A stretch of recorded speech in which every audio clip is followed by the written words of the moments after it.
Assalamu alaikum student. Today my topic is operating system and types of operating system. Firstly, I explain you what is operating system, what activity perform for computer. An operating system OS is a system software that manage computer hardware, software resource and provide common services for computer program. Shortly इसको explain किया जाए कि ऐसा system है software के लिए जो manage करता है कंप्यूटर हार्डवेयर को, सॉफ्टवेयर रिसोर्स को और कॉमन सर्विसेज को कंप्यूटर प्रोग्राम के लिए। जो भी हम कंप्यूटर प्रोग्राम बनाते हैं या कोई इंक्लूड करते हैं तो इसके लिए ये वाली सर्विसेज सारी कोऑर्डिनेटिंग जो है वो ऑपरेटिंग सिस्टम परफॉर्म करेगा।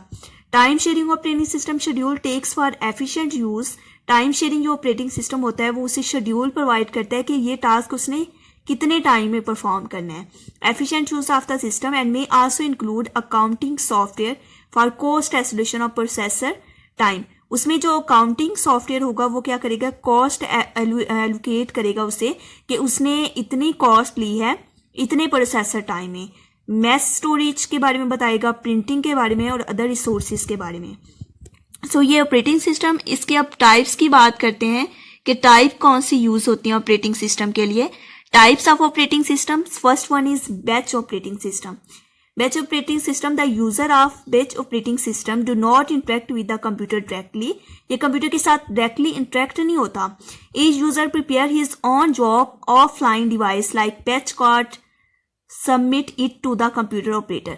इसमें जो भी है वो हर यूजर अपना जो काम करेगा वो खुद से परफॉर्म करेगा ऑफलाइन डिवाइस को यूज करते हुए। लाइक ए पेज कार्ड जो है वो ऑफलाइन उस पर काम होता है and submit it to the computer operator, और जब उसका काम कंप्लीट हो जाएगा वो तो सबमिट करवा देगा कंप्यूटर ऑपरेटर को। इसमें कौन सी प्रॉब्लम जो है हमारे पास क्रिएट होती हैं, the problem with batch system are as following. Lack of interaction between the user and the job. मतलब क्या होगा कि इंटरेक्शन जो है, यूजर डायरेक्टली इंटरेक्ट नहीं हो सकेगा अपनी जॉब के साथ और यूजर के साथ वो डायरेक्टली अटैच नहीं होगा। उसके बाद सेकंड इसका जो प्रॉब्लम क्रिएट होती है वो सीपीयू इज ऑफन आइडियल। वो सीपीयू वो मतलब बेकार होता है क्योंकि सारा कुछ ऑफलाइन जो है काम जो होता है वो वर्किंग ऑफलाइन होती है। Because the speed of the mechanical input output device is slower then the CPU. इसकी जो स्पीड होती है वो ऑब्वियसली वो भी स्लो होती है। Difficult to provide the desired purity. मतलब क्या है कि वो उसे जो डिजायर्ड प्योरिटी जो है वो उसे प्रोवाइड नहीं कर पाता, वो इसको मुश्किल होती है इस काम को करते हुए। सो एक तो इसकी स्पीड स्लो होगी, दूसरा डिफिकल्ट होगा डिजायर्ड प्योरिटी प्रोवाइड करते हुए। Second one is time sharing operating system. Time sharing operating system क्या काम करता है कि time sharing is a technique which enable many people located at various terminal to use a particular computer system at the same time. Time sharing system क्या होता है कि जिसमें काफी ज्यादा जो है पीपल्स इसके साथ अटैच होंगे, located at a various terminal to use a particular computer system at the same time. एक ही टाइम के बहुत ज्यादा लोग इसके साथ एंगेज्ड होंगे टाइम शेयरिंग ऑपरेटिंग सिस्टम में। तो इसका जो प्रोसेस है ये होता है कि इसमें काफी ज्यादा पीपल जो है वो अटैच हो सकते हैं। लेकिन हम बैच प्रोसेसिंग सिस्टम की बात करें उसमें एट अ टाइम एक ही पर्सन जो है वो खुद से अपनी जॉब जो है परफॉर्म करेगा। The main difference between multi-programmed batch systems and time-sharing operating system, इन दोनों के दरमियान डिफरेंस क्या है? In case of multi-programmed batch systems, the objective is to minimize processor use, whereas in time-sharing system, इसको जो है बिच प्रोसेसिंग सिस्टम का कि मैक्सिमम वो टाइम लेगा प्रोसेसर को यूज करने में। Whereas time sharing operating system the objective is to minimise response time. वो उसको मिनिमाइज कर देगा, मतलब कम कर देगा टाइम को। इसकी एडवांटेजेस की बात करें next of time sharing operating system are as following. Provide the advantages of quick response. क्योंकि टाइम शेयरिंग ऑपरेटिंग सिस्टम इसमें काफी ज्यादा पीपल जो हैं वो अटैच होंगे तो इस वजह से इसको वो क्विक रिस्पॉन्स देगा।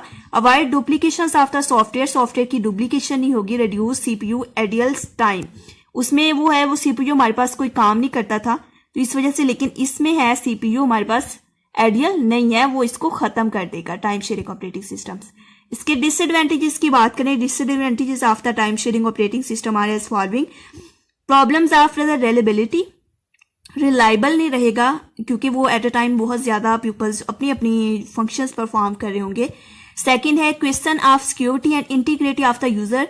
प्रोग्राम एंड डाटा, क्योंकि अगर एक आदमी यूज करे तो वो उसकी सिक्योरिटी रख सकता है, डाटा को इंटीग्रेट रख सकता है, लेकिन एट अ टाइम उसमें बहुत ज्यादा पीपल जो अटैच होते हैं तो वो सिक्योरिटी भी नहीं रखी जा सकती और इंटीग्रेट भी नहीं हो सकता data. Problem of data communication की प्रॉब्लम होती है, क्योंकि काफी ज्यादा वो अपने अपने काम से परफॉर्म कर रहे होते हैं तो कम्युनिकेट करने में प्रॉब्लम होती है। थर्ड, इसका ऑपरेटिंग सिस्टम कौन सा? Distributed operating system. Distributed operating system use multiple central processor to serve multiple real time application and multiple user। उसमें हमारे पास एक ही एप्लीकेशन को हम यूज करते हुए टाइम शेयरिंग में बहुत ज्यादा पीपल अटैच होते थे, लेकिन इसमें बहुत ज्यादा रियल टाइम एप्लीकेशंस भी यूज होती हैं और यूजर भी यूज होते हैं, मतलब एट ए टाइम नहीं। Data processing job are distributed among the processor accordingly. वो जो जॉब जो भी परफॉर्म होगा वो अकॉर्डिंगली उसमें डिवाइड हो जाएगी। The processor communicate with one another through various communication lines such as high speed buses and telephone lines that are refer to as closely coupled system. वो दूसरी सिस्टम के साथ अटैच हो सकते हैं, कम्युनिकेट कर सकते हैं, किसके थ्रू? टेलीफोन लाइन के थ्रू या स्पीड बसेस के थ्रू, हाई स्पीड बसेस के through. They are refer to, इसको हम जो नॉर्मली तौर पर बोलते हैं लूजली कपल्ड सिस्टम बोलते हैं। इसके एडवांटेजेस क्या है? The advantages of the distributed systems are as following. With resource sharing facility a user at one site may be ables to use the resource available at anothers. मतलब इसमें क्या है कि रिसोर्सेज जो है वो शेयर हो सकती हैं एट अ टाइम में ही, बहुत ज्यादा रिसोर्सेज हम शेयर कर सकते हैं। Speed of the exchange of the data with one another via electric mail, हम इसकी जो स्पीड है वो ऑटोमेटिकली इंक्रीज होगी जब हम इलेक्ट्रिक मेल यूज करेंगे। If one side fails in A distributed system the remaining system can be potentially contain operating systems. मतलब इसमें क्या होगा कि अगर हमारे पास जो डाटा है वो ऑटोमेटिकली यूज कर रहे हैं तो फिर उसमें क्या होगा कि वो डाटा क्या हो जाएगा कि पोटेंशियली वन साइड फेल, अगर उसकी एक साइड फेल हो जाएगी तो उसको रिमेनिंग साइड जो है वो उसको कंटिन्यू करेगी और एक साइड है वो यूज करते हुए वो इसको कंटिन्यू कर लेगी उस डाटे को। उसके बाद नेक्स्ट इसका जो हो सकती है कि better services to the customer को बेटर सर्विसेज प्रोवाइड करेगा। Reduction of the load on the host computer, क्योंकि वो सारा जो है वो एक प्रोसेसर वो काम नहीं करेगा, डिफरेंट प्रोसेसर काम कर रहे होंगे। Reduction of delay in data processing, एक तो डाटा प्रोसेसिंग जो है वो उसकी डिले जो है वो रिड्यूस हो जाएगी। नेक्स्ट वन है जो हमारे पास नेटवर्क ऑपरेटिंग सिस्टम है। Network operating system run on a server के ऊपर रन होगा and provide the server to the capability to manage data user group security applications and other networking functions. Networking मतलब क्या हमें प्रोवाइड करेगा? एक ऐसी कैपेबिलिटी प्रोवाइड करेगा कि हम डाटा को खुद से मैनेज कर सके, यूजर ग्रुप बना सकते हैं, security applications and other networking problem है उस फंक्शंस को कंट्रोल कर सकें। The primary purpose of the network operating system is to allow shared file and printer access among multiple user के साथ हम क्या कर सकते हैं? डाटा को शेयर कर सकते हैं और प्रिंटर को मल्टीपल उसको असेस कर सकते हैं। Multiple computer in a network typically local area network का provide network private network and to the other network, दूसरे नेटवर्क के साथ भी कम्युनिकेट कर सकते हैं। इसकी एग्जांपल लेते हैं। Example of network operating system include Microsoft Windows server 2003, ये इसकी एग्जांपल है। नेक्स्ट इसकी एडवांटेजेस की बात करें। Advantages of the network operating system are as following. Centralised servers are highly stables, security upgrade to new technologies and hardware can be easily integrated into the system. क्यों first इसकी जो advantages की बात करें कि दरमियान में जो है वो सेंट्रलाइज्ड सिस्टम होगा जो हाईली स्टेबल होता है, जो उसको उसी वक्त रिस्पॉन्स करता है। नेक्स्ट है कि सिक्योरिटी की जो प्रॉब्लम्स है हार्डवेयर के साथ वो इंटीग्रेट करता है तो वो प्रॉब्लम जो है वो भी सॉल्व हो जाती है उसकी। Remote access to the server is possible from different location and time of the system. जो रिमोट एक्सेस होगी सर्वर के साथ वो भी हम डिफरेंट लोकेशन के साथ कर सकते हैं, डिफरेंट टाइप ऑफ जो सिस्टम्स है वो भी इसमें इंक्लूड कर सकते हैं। The disadvantages of the network operating system are as following. High cost of buying and running a server, बहुत ज्यादा कॉस्ट आएगी क्योंकि इसमें काफी ज्यादा सर्वर जो हैं वो इसमें इंक्लूड होंगे। Dependency on a central locations for most opportunity, इसको मोस्ट अपॉर्चुनिटी प्रोवाइड करेगा सेंट्रल लोकेशंस को। Regular maintenance and update are required, क्योंकि उसको मेंटेन करना काफी ज्यादा मुश्किल होगा क्योंकि काफी ज्यादा सिस्टम जो है वो उस पर काम कर रहे होंगे। नेक्स्ट हमारे पास ऑपरेटिंग सिस्टम है real time operating system. A real-time system is defined as a data processing system in which the time interval required to process. इसमें क्या किया कि रियल टाइम नाम से ही जाहिर हो गया, रियल टाइम ऑपरेटिंग सिस्टम जो भी हम प्रोसेस करेंगे, जो भी डाटा प्रोसेसिंग सिस्टम में हो रही होगी, उसके लिए हमें एक टाइम रिक्वायर होगा प्रोसेस को कंप्लीट करने के लिए. And to respond to input is so small that is control the environment. The time taken by the system to respond to the input and display of the required update information is termed as a response time. जो भी उसको जितने time में response provide करेगा उसको हम response time बोलेंगे. So in this method the response time is very less and compared to online processing. So इसके लिए हमें बहुत ज्यादा ऑनलाइन प्रोसेसिंग जो है उससे कंपेयर करना रिस्पॉन्स टाइम में ये मेथड बहुत ज्यादा आसान है और इजी है, इजी टू यूज करना. इसकी दो टाइप्स हैं. There are two types of real time operating system. Hard real time है और सॉफ्ट रियल टाइम है. फर्स्ट हार्ड रियल टाइम की बात करें.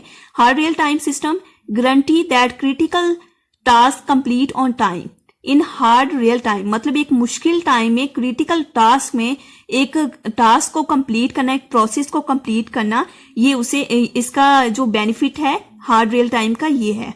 सेकेंडरी स्टोरेज इज लिमिटेड होती है और missing at that the data is stored in ROM. इसमें जो डाटा होगा वो रोम में स्टोर होगा. This systems virtual memory is almost never find.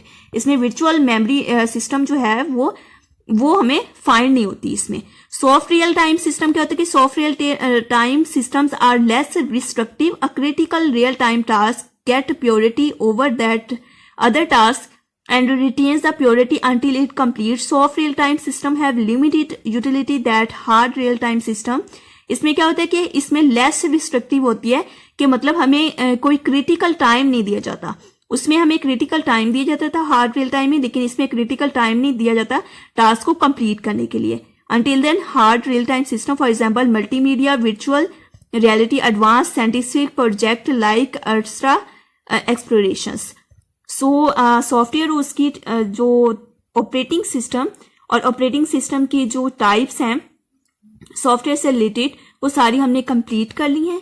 सो आज जो हमारा ये वाला लेक्चर है वो कंप्लीट होता है. नेक्स्ट हम ऑपरेटिंग सिस्टम और उसकी जो फैसिलिटीज हैं, फैसिलिटी जो हमें प्रोवाइड करता है या क्या क्या बेनिफिट्स हैं उसके, वो हम उसकी बात करेंगे, उसके फंक्शंस की बात करेंगे. सो इस तरह की और अपडेशंस वीडियो देखने के लिए आप प्लीज़ मेरे चैनल को लाइक कीजिए और सब्सक्राइब कीजिए और बेल आइकॉन को जरूर दबाइए कि आप लोगों को इस तरह की जो वीडियो है वो मौसूल होती रहे. Thank you.